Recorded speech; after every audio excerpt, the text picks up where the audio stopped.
Assalamualaikum warahmatullahi wabarakatuh. Kami dari kelompok 2 akan mempresentasikan tentang persatuan dan kesatuan bangsa pada masa Republik Indonesia Serikat yang dimulai pada tanggal 27 Desember 1994 sampai dengan 17 Agustus 1950. Nah, di mana pada periode ini adalah satu-satunya periode yang Indonesia menggunakan bentuk negara federasi untuk pertama dan terakhir kalinya sepanjang sejarah sampai hari ini. Oke, next. Apa itu RIS dan kenapa kita harus belajar tentang RIS? Yang pertama, definisi RIS.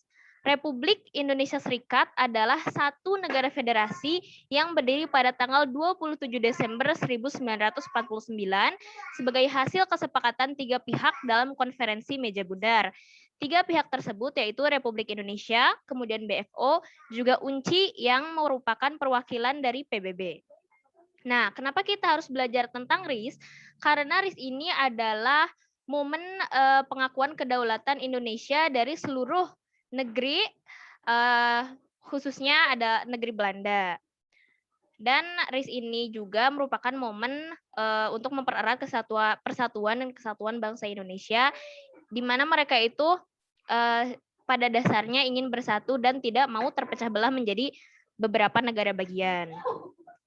Selanjutnya ada latar belakang RIS. Sebelum diadakannya KMB, terjadi agresi militer 1, juga agresi militer 2, yang menimbulkan keprihatinan dari negeri-negeri luar, sehingga PBB membentuk KMB untuk menyelesaikan masalah antara Indonesia dan Belanda. Nah, KMB ini menghasilkan 3 pokok kebijakan dan beberapa kebijakan lainnya. Kebijakan pokok yang pertama adalah mendirikan Negara Republik Indonesia Serikat atau RIS. Yang kedua adalah penyerahan kedaulatan kepada Republik Indonesia Serikat yang dilaksanakan 2 kali. Yang pertama di Amsterdam dengan wakil Dr. Andes Muhammad Hatta, juga yang kedua di Jakarta yang diwakilkan oleh Sultan Hamengkubuwono IX. Yang ketiga adalah didirikannya uni antara Republik Indonesia Serikat juga Kerajaan Belanda yang diketuai oleh Ratu Wilhelmina dari Kerajaan Belanda itu sendiri. Dan beberapa kebijakan lainnya adalah perlindungan usaha milik Belanda. Tujuannya adalah agar usaha milik Belanda itu tidak dirusak dan juga tidak dinasionalisasi. Yang terakhir adalah Tali Irian Barat atau permasalahan Irian Barat yang ingin melepaskan diri akan diundur 1 tahun setelah sidang KMB.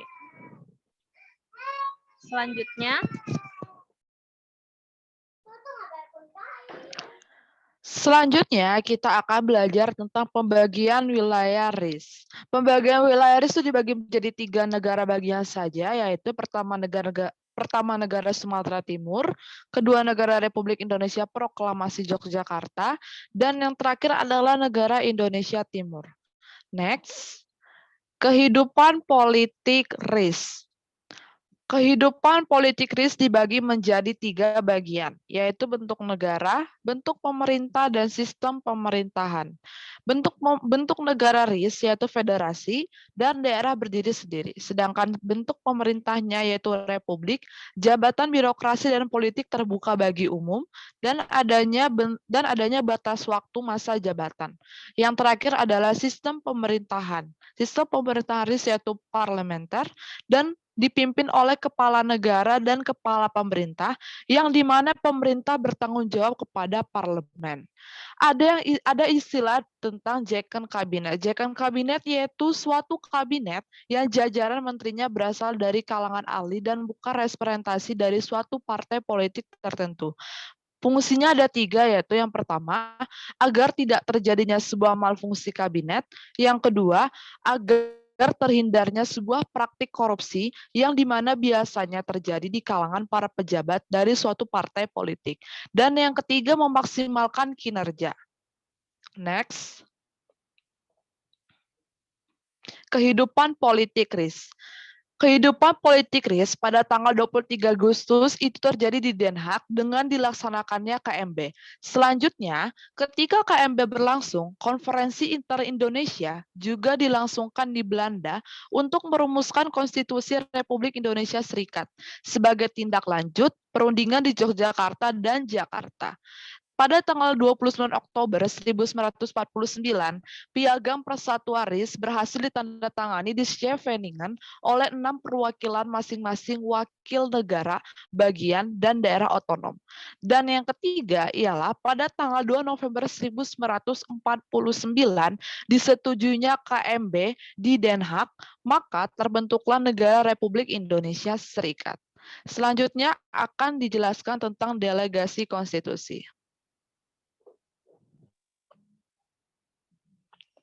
Delegasi konstitusi. Ini merupakan kehidupan politik RIS, yang mana negara pusatnya ada di sini, negara RI. Dan negara bagian RIS itu ada ini, negara Indonesia Timur, negara Pasundan, negara Jawa Timur, negara daerah Beliang, negara Madura, negara Sulawesi Selatan, dan negara Sumatera Timur. Sini ada negara daerah seperti daerah Kalimantan Timur, daerah Kalimantan Tenggara, daerah Dayak, daerah Riau, daerah Kalimantan Barat, dan daerah Banjar dan daerah Bangka. Daerah-daerah ini juga terutama daerah RIS ini dibentuk oleh Belanda dengan menekankan etnis atau kesukuan. Jadi setiap daerahnya tuh memiliki etnis dan kesukuan yang sama. Tujuannya itu agar negara-negara ini merasa dirinya saling berbeda dengan negara-negara yang lainnya. Dan tokoh-tokoh ini adalah tokoh-tokoh yang mewakili pembentukan undang-undang konstitusi RIS dan yang menyetujui bahwa RIS adalah negara federal pada 20 saat KMB, juga hasil dari KMB. Next.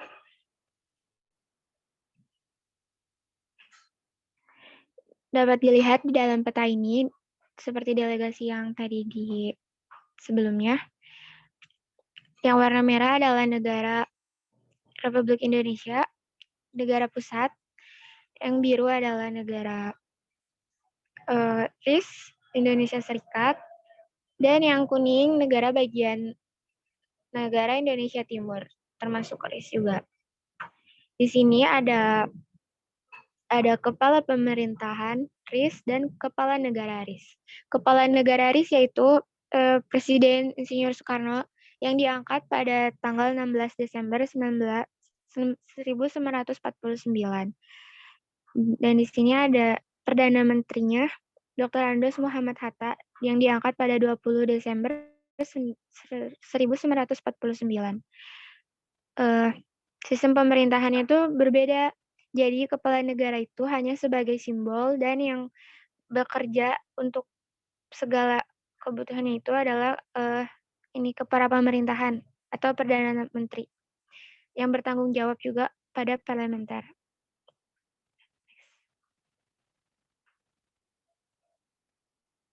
Next.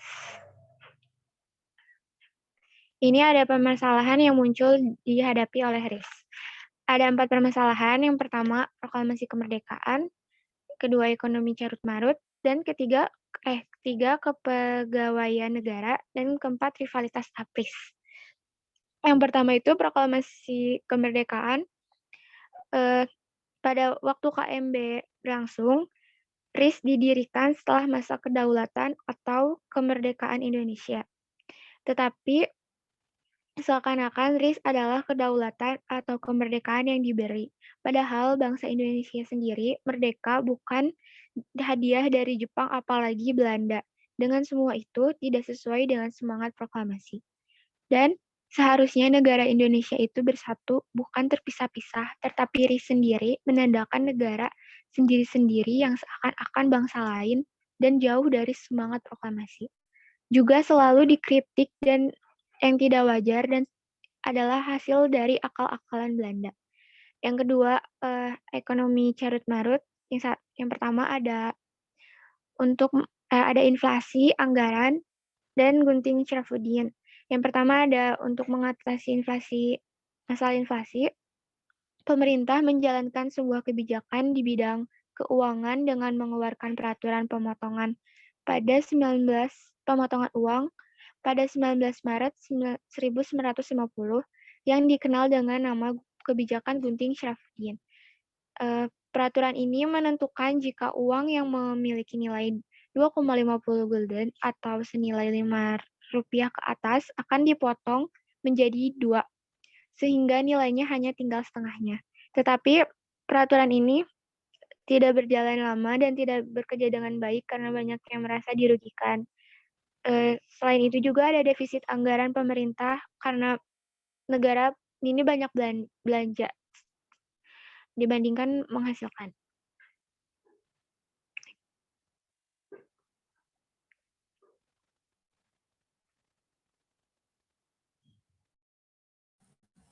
Permasalahan yang muncul dihadapi oleh RIS. Yang kedua, setelah perang selesai, jumlah pasukan harus dikurangi karena keuangan negara tidak mendukung. Untuk itu, pemerintah membuka kesempatan untuk melanjutkan pelajarannya pada pusat latihan yang memberi pendidikan keahlian untuk memberi mereka kesempatan menempuh karir sipil profesional. Selain itu, usaha transmigrasi juga dilakukan. Meski demikian, masalah tahan RIS. Next.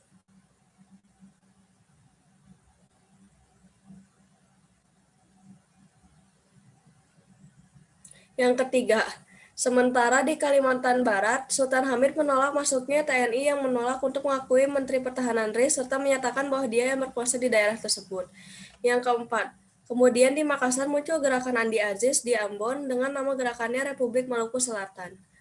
Yang kelima, kudeta pasukan Kenil dalam APRA di bawah Raymond Westerling. Next.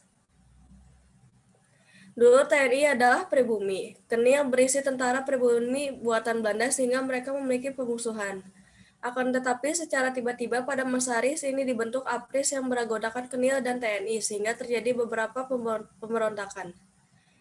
Yang foto abu-abu ini adalah pemberontakan Andi Aziz dan yang ini adalah pemberontakan APRA.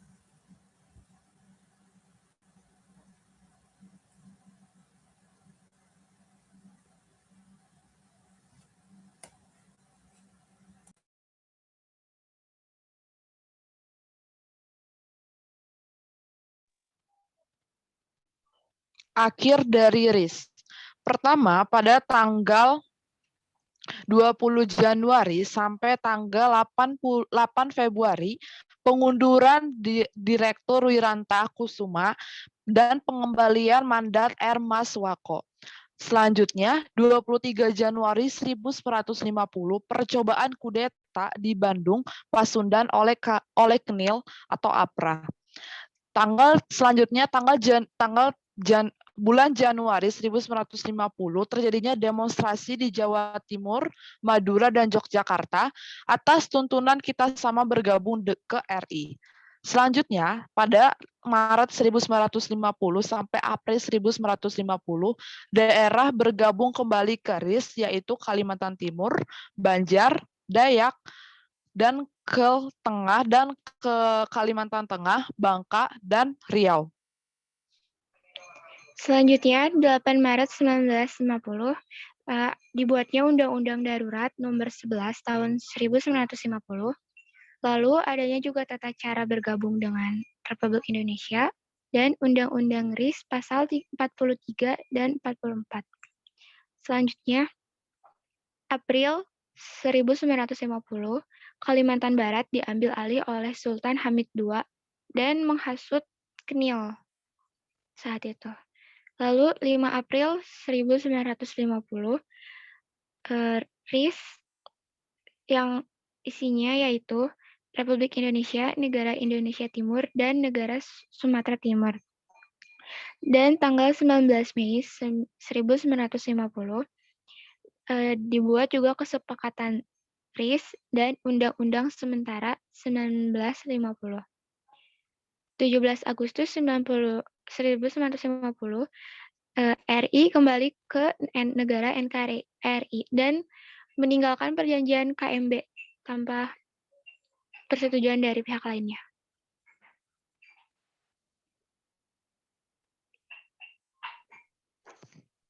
Oke, slide berikutnya adalah keuntungan dan kerugian bentuk negara RIS bagi Indonesia dan Belanda. Yang pertama adalah keuntungan dan kerugian bagi Indonesia.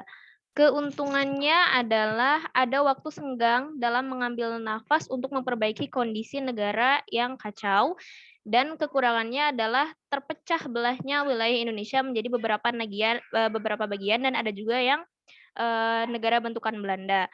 Kemudian keuntungan dan kerugian bagi Belanda adalah yang pertama keuntungannya, terpecahnya wilayah-wilayah di Indonesia ini berpeluang besar bagi Belanda untuk kembali menduduki wilayah Indonesia karena Indonesia itu tidak bersatu, jadi kekuatannya lemah. Lalu yang kedua kerugiannya adalah hilangnya wilayah jajahan Belanda.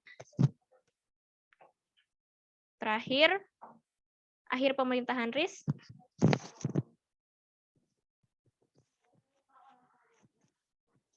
Terakhir pemerintahan RIS. Negara RIS buatan Belanda tidak dapat bertahan lama karena muncul tuntutan-tuntutan untuk kembali ke dalam bentuk NKRI sebagai perwujudan dari cita-cita proklamasi 17 Agustus 1945. Pada tanggal 8 Maret 1950 dibuat UUD Darurat nomor 11 tahun 1950 tentang tata cara bergabung dengan RIS. Juga dibuat UUD RIS pasal 43 dan 44. 15 Agustus 1950 diadakan rapat gabungan yang terakhir dari DPR dan Senat RIS, di mana dalam rapat ini akan dibicarakan piagam pernyataan terbentuknya NKRI oleh Presiden Soekarno.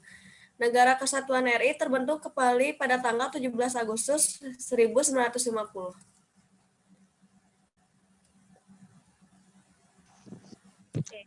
Kesimpulannya, negara Republik Indonesia Serikat ini merupakan salah satu jembatan agar Indonesia menuju kedaulatan, mendapatkan kedaulatan terlebih dahulu. Setelah itu baru diperbaiki masalah-masalah yang lainnya. Sekian yang dapat kami sampaikan. Mohon maaf atas segala kekurangan. Wassalamualaikum warahmatullahi wabarakatuh.